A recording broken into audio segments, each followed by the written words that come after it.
Hello guys, this is CA Varun Arora. Today we are going to talking about section 43B of the Income Tax Act.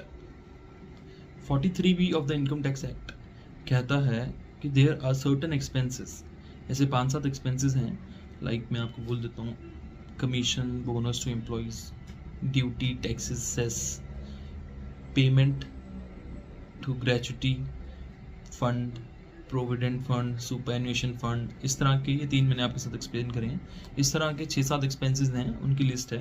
In expenses को आप अपनी payment basis में ही claim कर सकते हैं। अगर मैं आपको एक्सपेंस क्लेम करने की बात बताऊँ, देयर आर 2 वेज, एक होता है कैश और एक होता है एक्रूअल।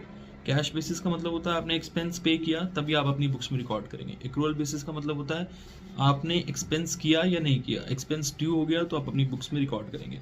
और जब आप अपनी बुक्स में एक्सपेंस को रिकॉर्ड कर लेते हैं, उससे आपका प्रॉफिट क्या होता है, रिड्यूस हो जाता है।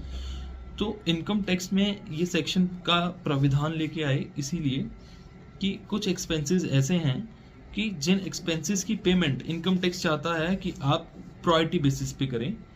तो 43 भी इसलिए इंट्रोड्यूस किया गया कि अगर आपने उस एक्सपेंस की पेमेंट नहीं करी तो आपको एक्सपेंस अलाउड नहीं होगा, अगर आपने पेमेंट कर दी है तो आपको उसको एक्सपेंस अलाउड हो जाएगा। एक टाइम लिमिट भी बताता है section 43 of the income tax act. वो कहता है कि आप एक्सपेंस को अगर उस स्पेसिफिक फाइनेंशियल ईयर में नहीं कर पाए तो कोई बात नहीं, आपको थोड़ा सा ग्रेस पीरियड मिला, आपको टाइम मिला आपकी इनकम टैक्स की ड्यू डेट तक उस एक्सपेंस को करने का।